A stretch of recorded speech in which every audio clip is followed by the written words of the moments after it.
Welcome to Stuff You Should Know, a production of iHeartRadio.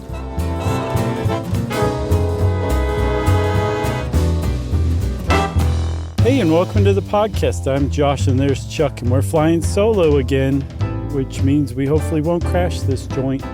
And this is Stuff You Should Know. That's right. That's right. How are you, man? You're still sick, huh? Yeah, I mean, and this is kind of, I mean, I don't like playing it this close, but it's kind of fun to be a little more current with like listener mails and updates and stuff. Yeah, it keeps us on the edge where we need to be. Yeah, so this will be out on Tuesday, I guess, and in real time, this is the day after the Automat oyster stew debacle. I don't know if it was a debacle. That turned out to be a pretty good app. And Aaron Cooper already came through. Oh, good. I haven't seen it yet. Yeah, it's funny. I'm okay.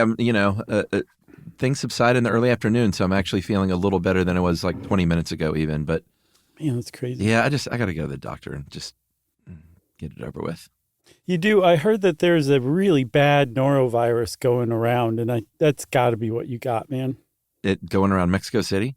Going around the world. Oh, really? Yeah, Mexico City's included. This feels bacterial diverticulitis related. Oh, that's true. I forgot you got that. Yeah. Well, anyway. there's still a norovirus going around, so don't catch that, too. I'll try, but I'm hanging in there. I am working on less than 300 calories a day for 5 days now, so I am a shell of a human. You're going to look lean and mean, buddy. Have you been doing push-ups? I can't do one push-up right now. There's no way. Well, Chuck, I guess it's entirely possible. Since I haven't seen you, I've just, been talking to you while we record. I have no idea whether you're actually sick or not. And it's entirely possible that you're fooling me right now. Oh. And if you are, I would argue that doesn't make me gullible because I generally believe you're trustworthy. Mm-hmm. There's no reason to believe that you're not sick. So really, you'd just be a shameful, dirty liar, and I would be the hero in this situation. That's right. This is on Gullibility, and this, we were just talking offline that there are, I think, 100 different ways to approach this kind of topic, and sometimes that's like freeing, and sometimes that's really frustrating. Mm-hmm. And I think this one was a little frustrating. Livia put together a great article, I think, but it's just a hard one. When I pitched it to her, I was like, you know what? I feel like, especially here in America, we're at peak gullibility as a nation. Mm-hmm. And like, I just wondered, like, is there any science to that? Or like, are people more gullible than others? And can science be gullible? And this is what we came up with. Yeah, interestingly, yes, science can be gullible. On the other hand, you could argue that Americans aren't more gullible than usual, that there's actually just different factors involved that make people want to believe things. Maybe. It's weird. I think one of the reasons why it's so hard to wrap our head around is social psychologists are still trying to wrap their head around it. Totally. And you know what happens when social psychologists get a hold of something. Oh, yeah. It's an oyster stew party. It's a little unsteady as they figure it out. That's right. It's an oyster stew party. So I think it's not us is what I'm trying to say. And you, dear listener, if you're like, what is going on? It's not you either. It's social psychology. That's right. I guess we can start by talking about, we're going to talk about a lot of different people that study this kind of stuff, a lot of different studies, some of which make more sense than others. But this guy, Stephen Greenspan, is an author. He wrote a book. He wrote the book on it, Annals of Gullibility, Why We Are Duped and How to Avoid It. And one sort of important thing he does up front is say, hey, there's a difference between credulity and gullibility. Credulity is if, you'll believe something just without looking at all the evidence. And gullibility means you have an active response to perhaps being conned. I take issue with this right out of the gate. I kind of did too. I think that's a terrible distinction because I think you can totally fall for something and be duped. Yeah. And you be the only person who knew that, who knows it.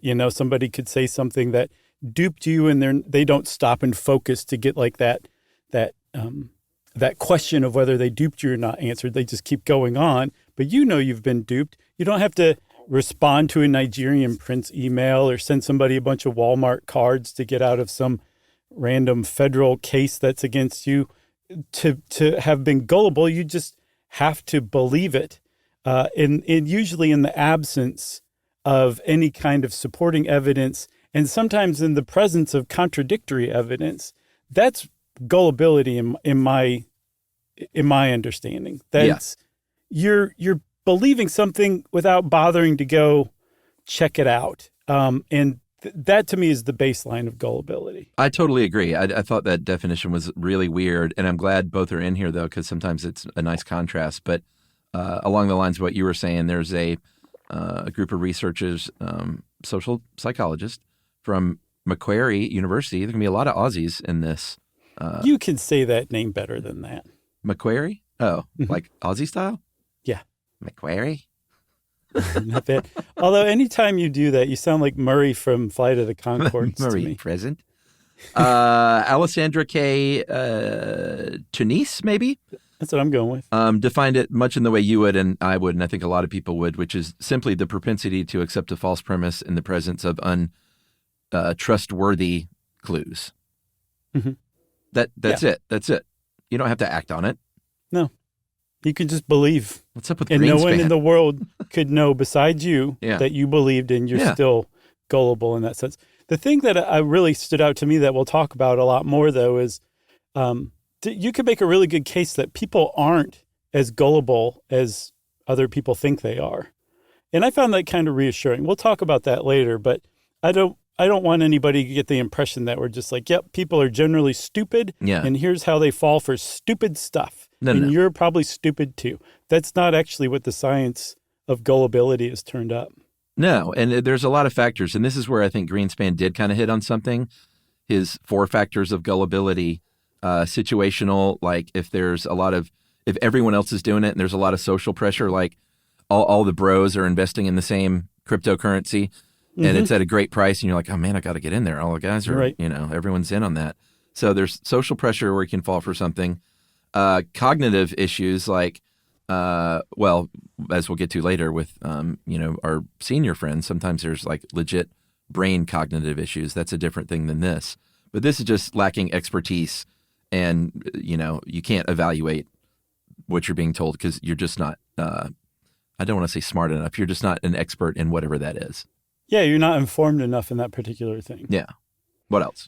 Personality is another one. If you're impulsive, this is a big one. It's a big one. If you're low in curiosity and you're like, I don't care, just tell me what to think. Right. I'm too lazy to go figure it out myself. I got better things to do than think.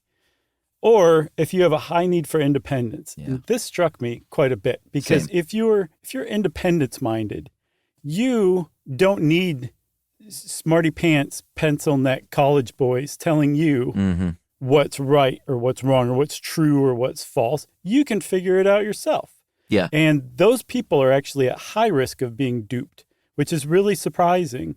But if you stop and think about it, it makes total sense. They're overconfident, and that's a huge factor in being gullible. Yeah, I totally think it makes sense. Because it happened to his cousin.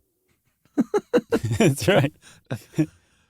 Emotion can play a big factor in a lot of ways, and we'll talk about some of those with some studies later on. But one way is like if let's say we're specifically talking about being conned, if it gives you a positive feeling, whether it's somebody catfishing you and making you feel loved, or some sort of financial thing that you think might provide for your long-term security, or like, oh man, no one else knows about this deal but me. I'm so smart for getting in on the ground floor here. That kind of thing. Right. And strangely, ironically, almost as if he did it on purpose because it supports everything he wrote about. Stephen Greenspan, the author of that book about gullibility, he finished his book, and shortly afterward, he was informed by, I guess, his stockbroker that he had lost a bunch of money by investing in Bernie Madoff's Ponzi scheme. With the ironies, huh? So he was like, even the guy that researched this and wrote the book on gullibility can fall for it. That's a really great little tidbit. Yeah. But I think it also goes to show just how specific gullibility is. Because I don't get the impression that Stephen Greenspan was like, this Madoff guy is making a lot of really great points, and this is incredibly high risk, but I'm going to go along with it anyway. Like, he went through a stockbroker and everything. So there's only a certain amount of gullibility. It's just Bernie Madoff is like shorthand for fooling people. You know what I mean? Totally. Not to pick on Stephen Greenspan or anything like that. No, I feel very bad for him despite his poor definition. Right. So some other people have said, well, we really want to show off as social psychologists. We're going to create a gullibility scale. And in fact, Alessandra Tunis from Macquarie University, I'm not even going to try that one, but it's Australian for university. Sorry, Australians. There's this beer called Foster's that here in America we think you drink a lot of. And in America, the ad campaign says Foster's. It's Australian for beer.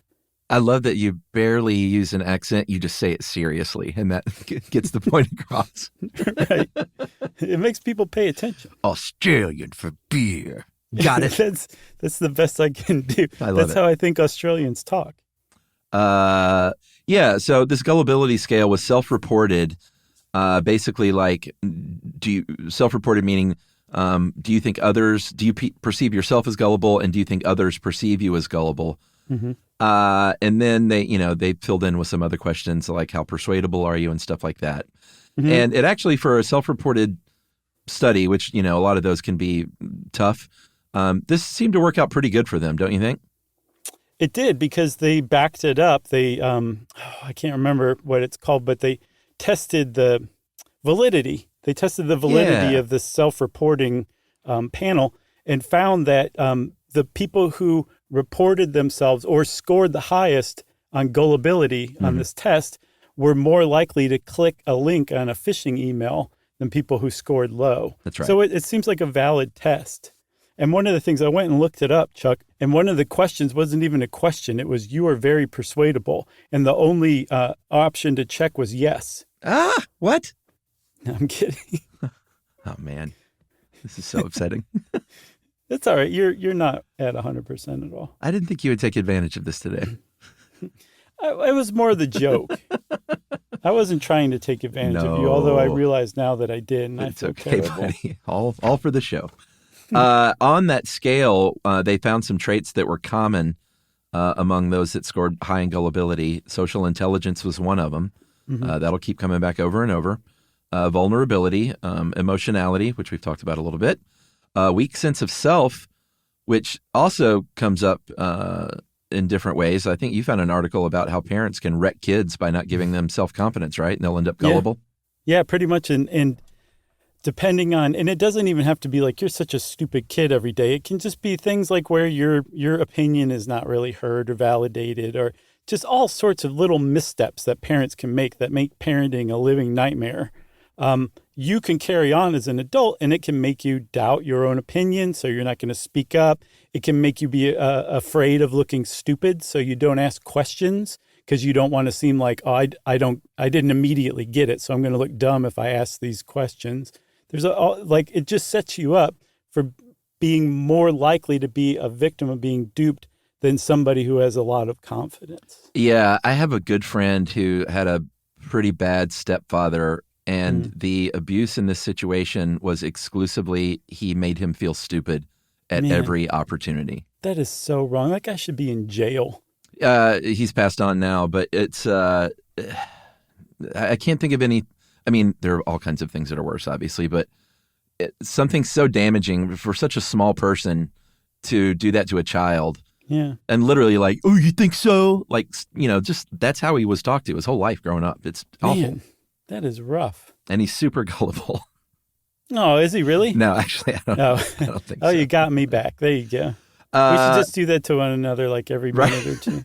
One thing we should mention, though, because this pops up a couple of times, and I think it's super fascinating, is another trait they found on the gullibility scale, if you were very gullible, was belief in paranormal activity. Yeah. Just park it right there.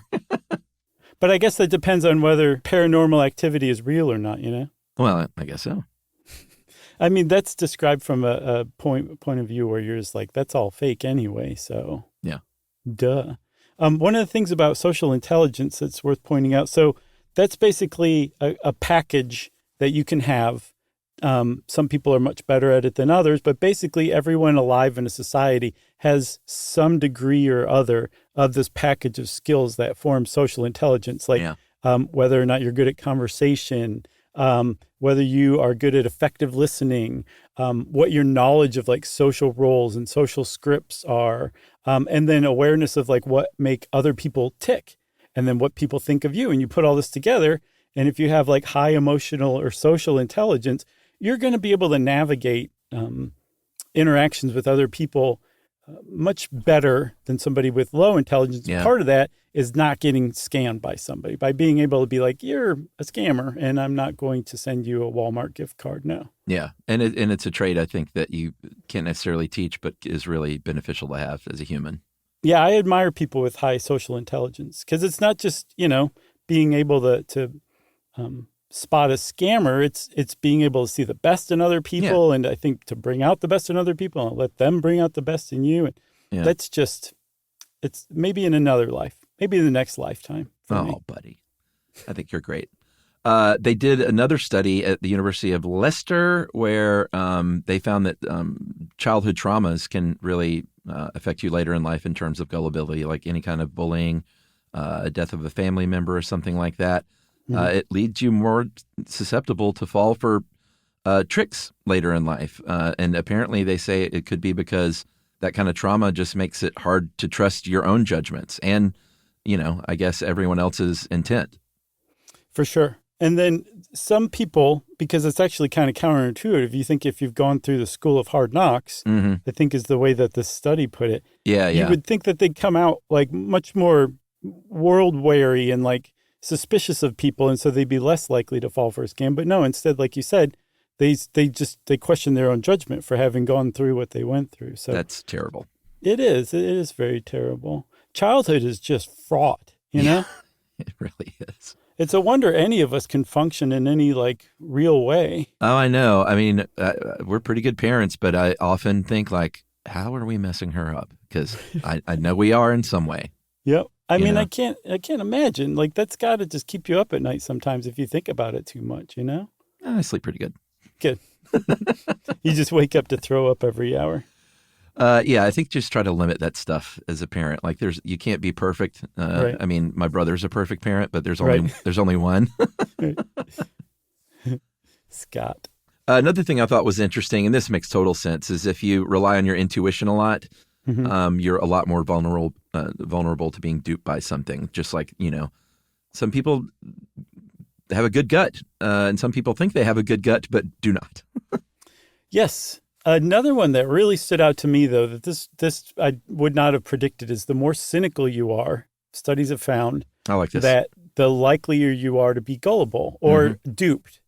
And the reason why actually makes tons of sense. Again, if you're cynical, you think you've got everything figured out. Exactly. Like you think the world sucks and everybody's trying to take advantage of you and the government's constantly screwing you over and everyone's going to try to get an angle on you. That's cynicism, right? Yeah. At least in the modern sense. And it's actually a lazy shortcut to experiencing reality because on the one hand, you lose out on opportunity costs. You miss a lot of great stuff. Like you might not make friends that you could have made because you were suspicious of this stranger chatting you up at the outset or something like that. Yeah.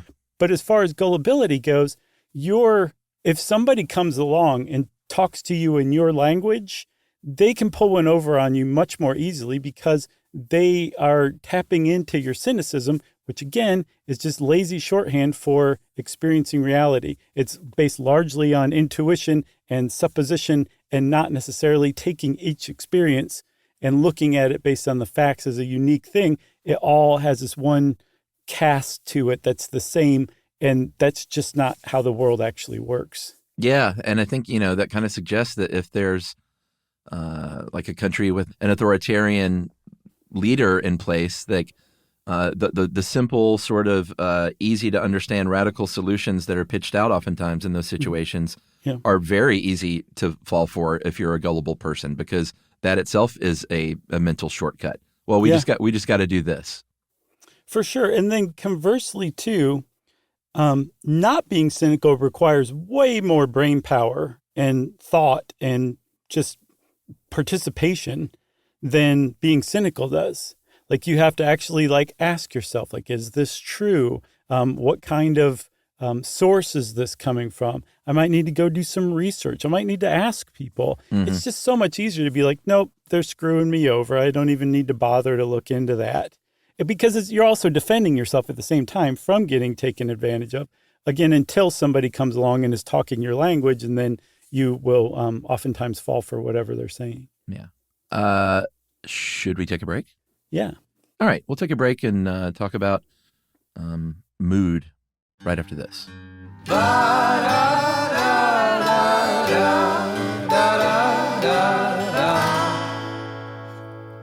Stuff you should know.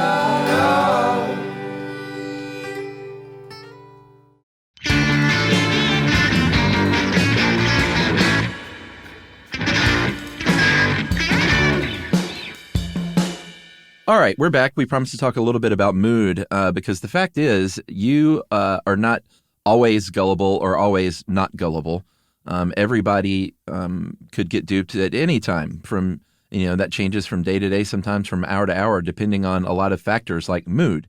If you're really, really tired, if you're super distracted, if you're upset, you may not notice something that can, make you fall for a scam. Also, the same holds if you're in a really good mood. If you're just feeling great about everything, you're like, yeah, yes to life, yes to everything.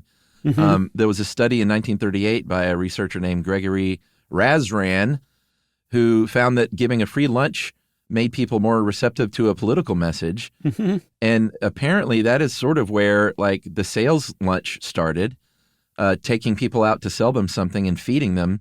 You were more likely to close a deal. And I'm sure the same thing, like golf course sales things, like the salesperson's not out there beating the person in golf that they're selling to.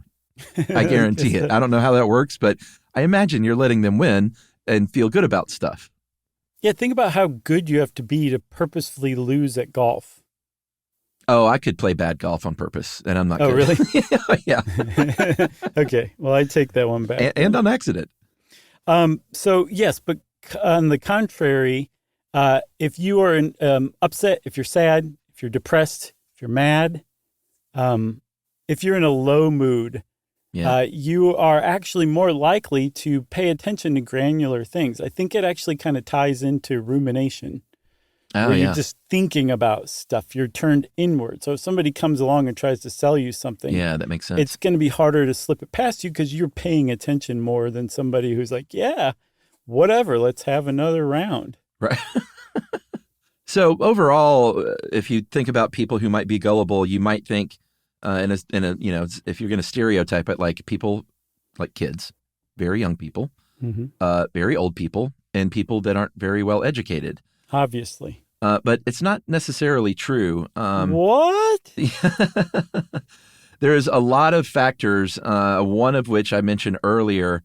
You can get, a lot of skewed studies about the gullibility of someone who's older, because if you're older, you're more likely to have a cognitive ability that's literally keeping you from being able to determine whether something is true.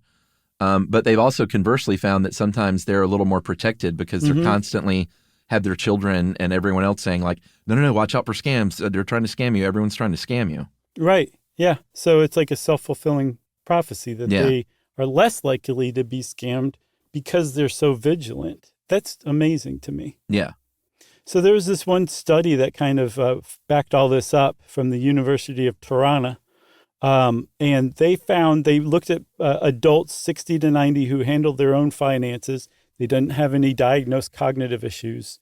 And they found that people who had reported being victims of a fraud, there was nothing that really happened, or there was no characteristic demographically, anything like that made them different from anybody else. The only thing that seemed to really kind of stick out was that the people who had been scammed before had low conscientiousness, one of the big five. Yeah. They were less honest, humble, which is another kind of personality trait from a different scale. Yeah. And that from what I could see, the honesty thing means they explained it like if you are low on honesty, you're more likely to try something that might be a scam because you might get rich quick or something like that. You're more willing to take a shortcut, say, than somebody who would score higher on honesty, which puts you at greater risk. Yeah. But that was about it. There wasn't like, the older you get or the less educated you are in this group, you're more likely to get scammed. It was some other stuff entirely. But they found also that people who do experience cognitive decline do tend to get taken advantage of more, which is really messed up and sad, but it's true. And as a matter of fact, some people have started to push this idea, like if you fall for a scam, you should immediately be tested for Alzheimer's or dementia, because there's a high correlation with getting scammed as an older person and the early developments of cognitive decline. Yeah, it's for got to sure. feel terrible. I mean, it's bad enough to feel like you're getting scammed, but then to stop and be like, well, is this it for me in my mind? Yeah, absolutely. I mean, thankfully, nothing like that's ever happened to my parents, but you hear the stories all the time, and it's just, it's tragic and shameful. For sure. There was a study in 2018 that I thought was pretty interesting. A woman named Monica T. Whitty, another Aussie, when talk about like being catfished, which is, if I guess I threw that word out, assuming everyone knows it. That's like when you get scammed in a sort of a romantic thing online by someone who's pretending to be someone they're not generally. We should do an episode on that sometime, because I mean, I get it, but I don't understand like where it started or anything like that. Yeah. Let's put that down. That would be super interesting. Okay. Do you remember the Notre Dame football player? Yeah, I thought isn't he like the Dolphins quarterback now, or? No, I don't think he's in the league anymore. He played in the NFL for a little while, but he was a linebacker for Notre Dame that gotcha. was famously catfished and smart, handsome, young athlete guy. So it's not like just, the lonely loser in the basement that falls for stuff like that. Have you heard about the lonesome loser? Yeah. He still keeps on trying. He does. Oh man, Little River Man, so good. 2018, Monica Whitty did one on sort of catfishing, but really just romance scams is what they called it. Mm-hmm. And she said if you fall for something like that, you obviously will be a little more impulsive and sensation seeking. Right. And so if someone's building up about all these great stories and these big travels, and it's never just like, well, I just kind of sit around at home. Like they always present themselves as offering some new, exciting life, it seems like. Right. But she also found that they were more highly educated than average. And Livia, I think, is on the money, kind of speculates that could be, and I think it's true when we did our thing on online dating, it's generally people that are college educated that participate in online dating a little more, right, statistically. But also maybe that if you're more educated, you just think like, I'm not going to fall for catfishing. I know all about that, and this is not that. Right. Overconfidence, right? And then you're on that hook. And then another thing about being online, too, the Better Business Bureau back in 2015, I think, they looked at I guess a bunch of their like scam complaints that came in just to see who reported them. And they found that people between 25 and 35 were more likely to lose money on a scam than older people, which is totally contrary to what people think of when they think of people who get scammed. And one of the explanations that they came up with is, in part, younger people are just online more. So they're just more likely by the numbers to have scams presented to them, which means that they're more likely to probably go for a scam than, say, people who are online less, right? I agree with that. In the old days, I think that's changing because I've never seen a generation as phone addicted as boomers are. Smartphone really? addicted. Oh, man. You don't hang around a lot of boomers, do you? They have Gen Z beat? Every boomer I know just obsessively stares at their phone and looks things up and yeah. I thought they all had like flip phones that only dial numbers. No. Huh. They want to show you all the information in the moment. I got you. Yeah, right in the middle of dinner at a nice restaurant even. I guess I've not experienced that. But I do think that generally is true. Okay. Fair enough. I just wanted to take a shot at boomers. Well, then that makes it even less understandable that 25 to 35-year-olds would be more likely to be scammed. I don't know. Maybe that generation is just more trusting these days or something like that. Or I got to take that back, because as we'll see, being trusting is not necessarily correlated with being gullible. Yeah, which I think we'll get to in a minute before or after the next break. But can we talk about science? Because this is one thing, when I sent Livy the idea, I was like, I think I'd read an article about scientists being gullible. Mm-hmm. And I was like, no, not scientists. But it turns out they very much can be, because a lot of times when you are that versed in a field, you might kind of think you know it all, and like, oh no, I know what I'm doing, and so you might be more apt to believe a result that isn't accurate because you think you did it the right way. Mm-hmm. Like, that's just one aspect of it. Yeah, another aspect is, like you said, people in science typically know a tremendous amount about their field, but they can make a mistake and think that understanding, that depth of understanding, will just apply to other fields as well that they just don't know as much about. Yeah. And that's another way they can fall prey to it. But also, scientists like to be right as much as anybody else. And, you know, I don't remember what episode we did this in. I think it was about the reproducibility crisis in science papers, if I remember correctly. But just how, like, the scientists don't set up experiments to disprove their hypothesis. They set them up to prove their hypothesis. That's how you get published. That's how you get celebrated. Like, nobody wants to hear about you failing, even though that's what science is meant to be. That's a part of it as well, just wanting to be right. So if somebody comes along and is like, yep, you're right, let's use that to explain this other thing that's actually not true, the scientists might go along with it, because if it is true, then it will prove their hypothesis and make them very famous, and they'll probably end up having an HBO movie made about them. Right. Well, that was probably a scientific method, huh? Maybe.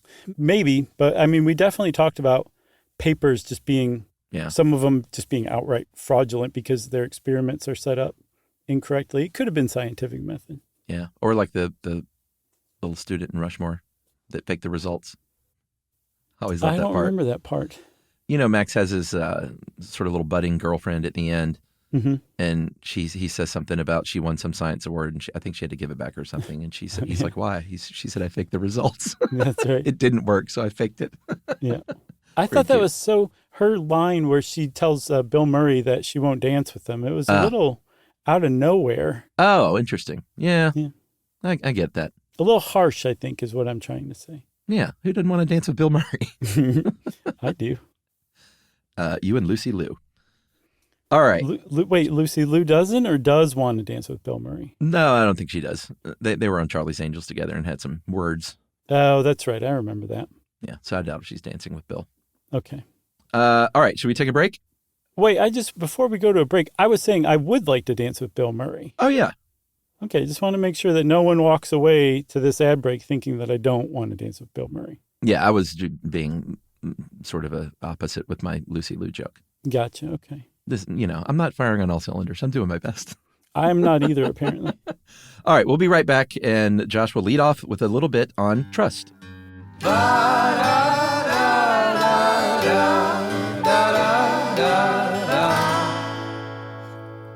Stuff you should know.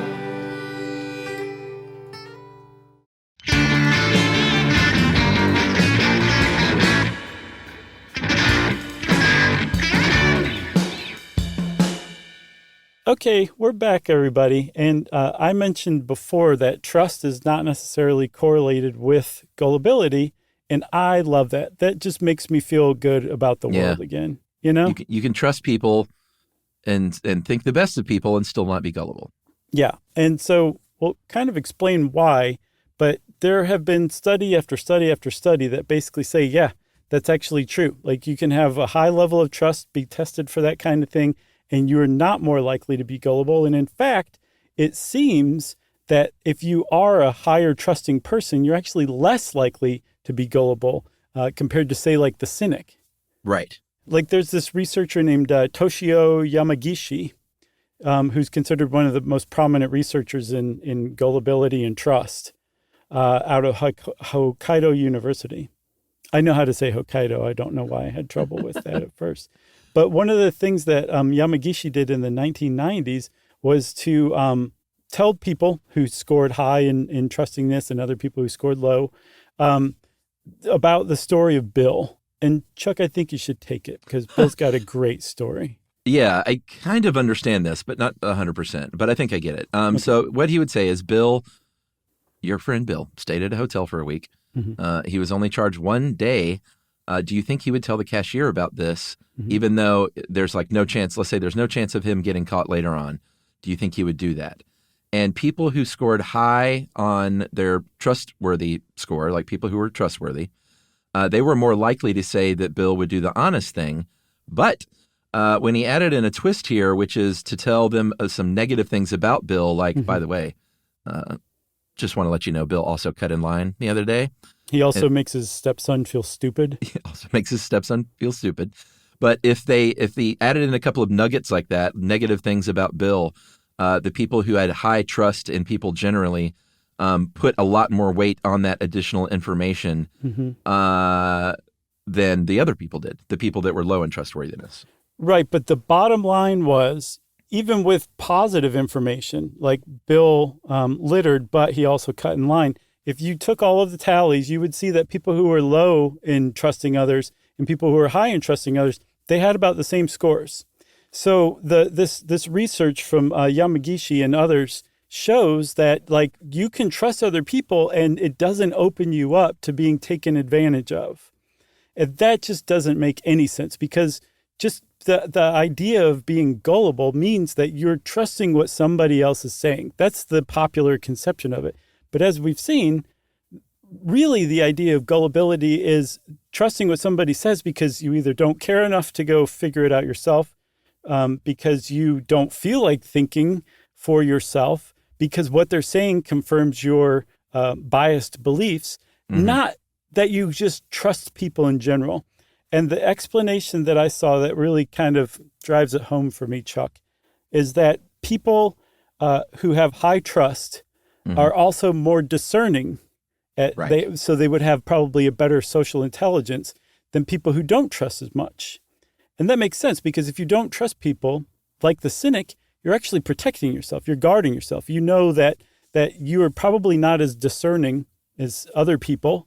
And so rather than get yourself into trouble time and time again, you just keep people at arm's length. You don't really trust them.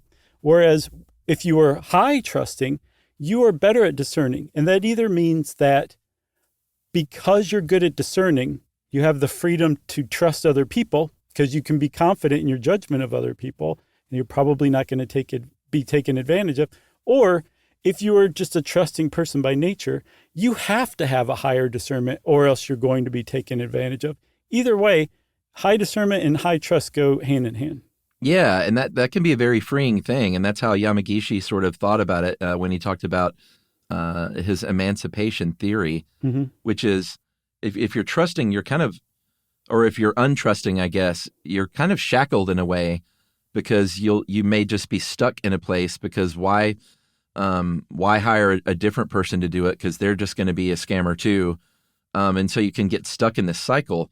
But if you free yourself from that with his emancipation theory, and you break those shackles and you start trusting people, it makes you much more apt to make a positive change in life, because you trust somebody or something or some situation.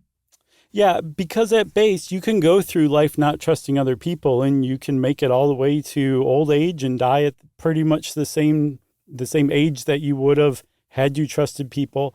But you're missing out. There's opportunity costs to not trusting other people that people who do trust other people are not missing out on. And you're just not connected as socially. And research after research after research shows that social connections are like the number one predictor of living to a healthy older age. Yeah. So you're actually robbing yourself by just not trusting other people. But again, it's kind of understandable if you were taught that your judgment is questionable, either through trauma, through a jerk stepdad, or whatever. It's understandable, and I'm not sure if that's something that you can learn to break out of, although I sincerely hope it is. Yeah, for sure. there are people that think we are actually not as gullible as everyone thinks. There's this writer, Hugo Mercier, who wrote a book in 2020 called Not Born Yesterday. Mm-hmm. Great title for a book like that. Mm-hmm. And he's like, people are less gullible than we think. And there are a lot of like criteria people use to work out if they believe something or not, and we're better at it than we all think we are. Like most people, or I guess in his idea, most people are actually looking for well-informed or well-intentioned information, mm-hmm.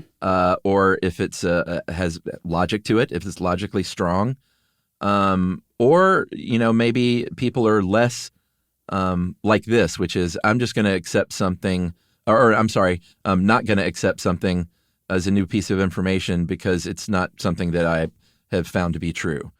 He argues that people are less like that than they say.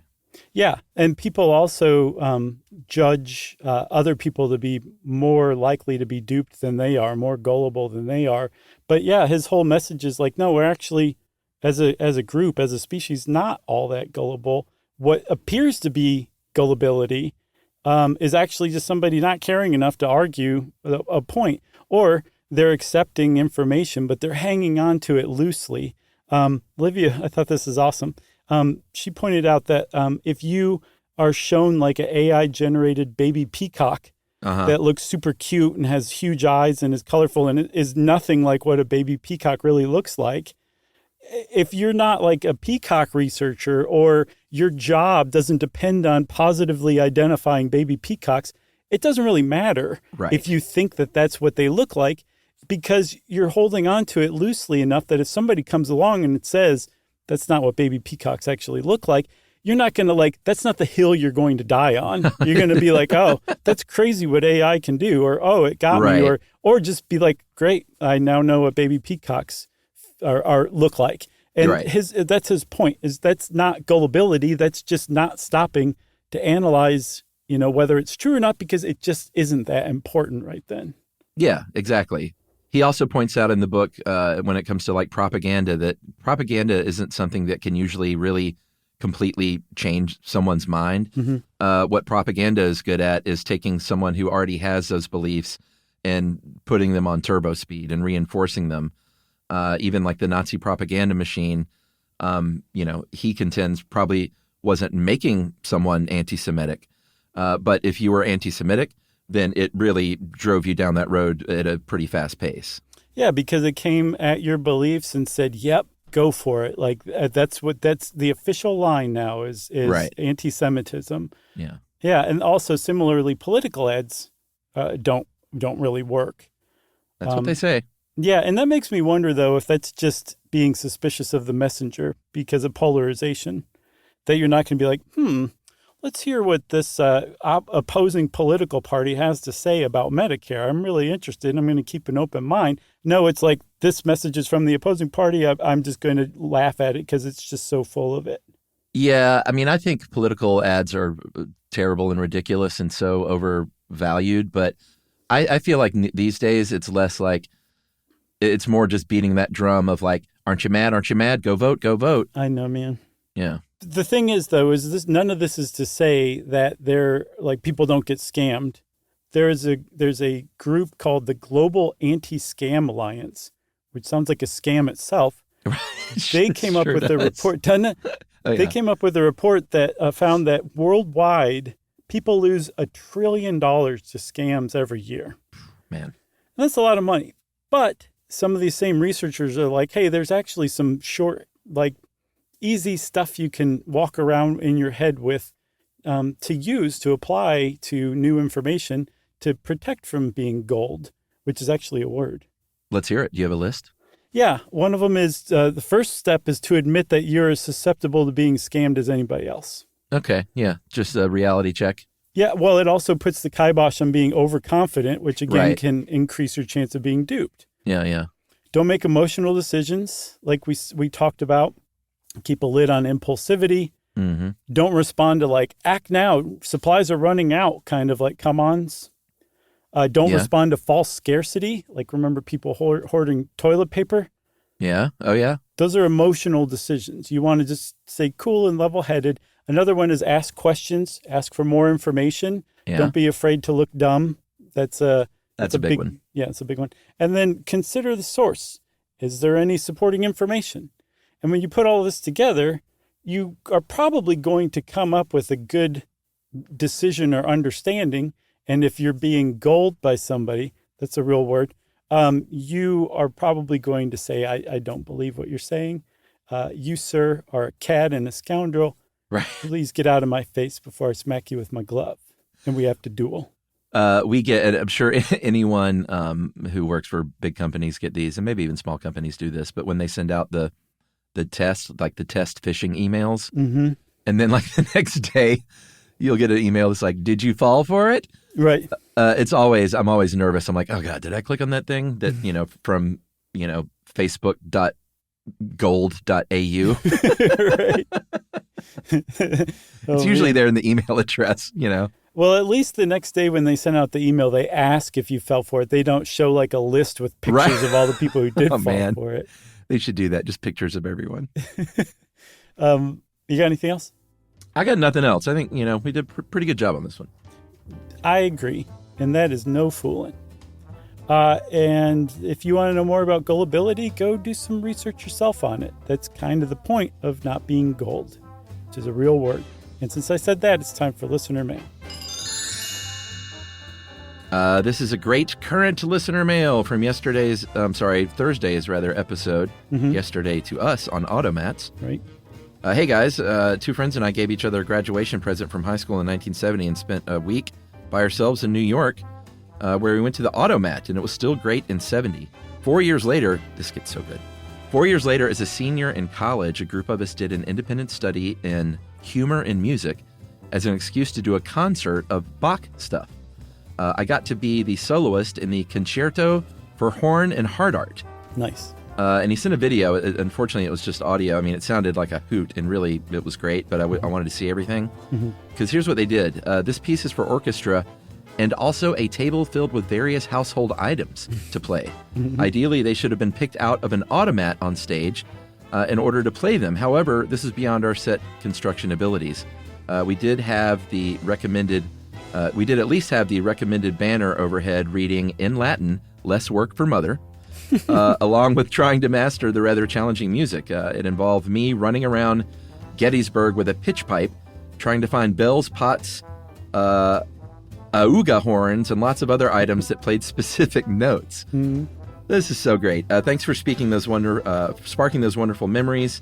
I discovered you during COVID and have been an extremely faithful listener ever since. Nice. And that is from the Reverend Dr. Mark Oldenburg, Steckmiller Professor Emeritus of the Art of Worship and the Music Chair at Gettysburg United Lutheran Cemetery. Pronouns he, him.